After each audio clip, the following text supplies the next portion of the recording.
I think the most important thing is for those of us who really care about changing the world to get together and to change it together.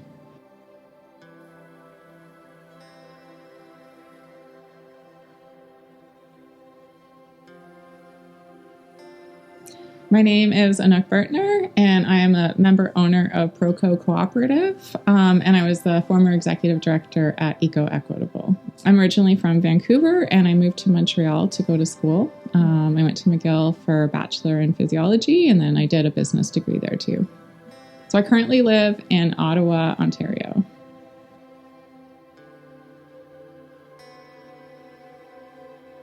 Growing up in BC really gave me the opportunity to have a really special relationship with nature. I feel that all of our family holidays and our weekends were spent outside. And being in a place like Vancouver and in BC, you get this really granular feel of nature too. It's not sort of like, oh, let's go out for a hike and it's this very, very specific block. It's really a way of living. When I was doing my business degree, I really enjoyed everything that I was learning, but I really struggled with how the concepts were being applied. And I remember I was sitting in an economics class and the teacher said, let's talk about environmental factors. And, the students started talking about the environment. And then he stopped us and he said, no, I don't mean the environment as in like trees and air. I mean, what are the macroeconomic factors? And that was really a moment that just hit me. That was like, this is wrong. Like, why are we not talking about these things? They are part of the environment. And so I think that was sort of a moment that sparked something where I realized that I wanted to take the business concepts, but I couldn't apply them in the way that they'd traditionally been applied. So when I left business school, I remember going to a career fair, and it was all infrastructure companies and banking companies. And I talked to them about sustainability, and there was just no clue. Like, there was no recognition. I left deflated. I was like, well, what am I going to do? I got this degree and I don't want to do the work that this degree is associated with.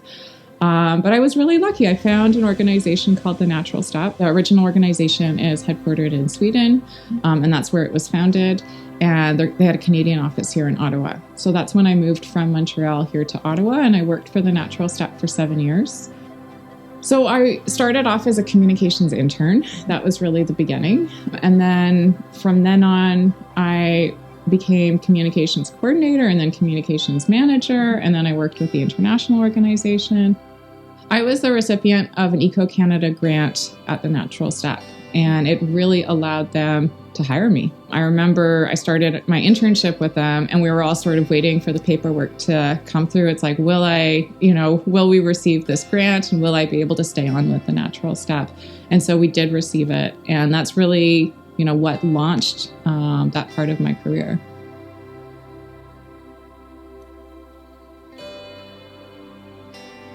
And so Eco Equitable is just such an incredibly beautiful organization. And I always laugh. I say it's so grassroots that it's topsoil. When I got involved with Eco Equitable, it was in the basement of a building that was being condemned. I was very excited to help move them out of that space. And it was, honestly, it just happened naturally. I started volunteering there because I thought it was an amazing organization. And they asked me if I could help them apply for funding. And I said, sure, show me your strategic plan and I'll figure out where you guys need funding. And they said, well, we don't have a strategic plan. So that was kind of the beginning where I started helping them build a strategic plan. And then when the executive director went on mat leave, she asked me to take on her position. Eco Equitable does 4 things, basically. So we offer sewing classes, and our primary sewing class is called Sewing for Jobs. And it's really helping newcomer women learn to sew so that they can work in that field.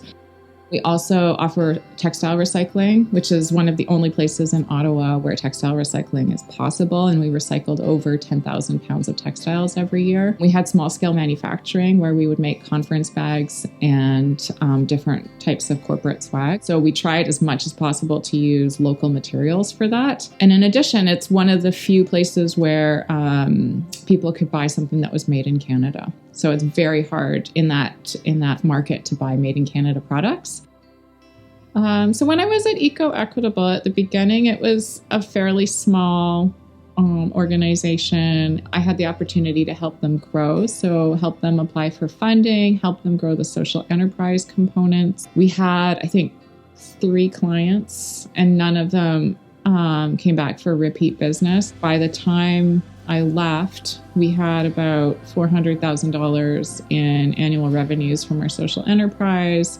We sewed bags for the G7 summit in Charlevoix. We have products in the Parliamentary Boutique here in Ottawa. And so it's been a great privilege to see that development and that professionalization. Over the last year or so, I've been transitioning out, and I founded a feminist intersectional cooperative. And my goal there is to support organizations, social purpose organizations who are trying to do good work.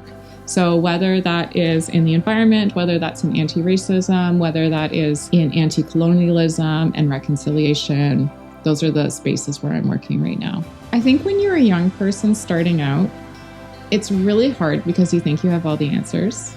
And I think that's really good. I think it creates forward momentum and propulsion. But it's really important to spend that time learning and just talk to as many people as you possibly can and take every single learning opportunity that comes your way. I love working in the environmental field because it's important right now. I can't imagine my kids and my grandkids being grown up and telling me, you lived through this and what did you do? And, right now there's no other option. Seeing the headlines and not doing work that's meaningful and contributing to that in some way. So I don't know that I'm contributing in the most meaningful way, but I'm doing what I can to make the world better.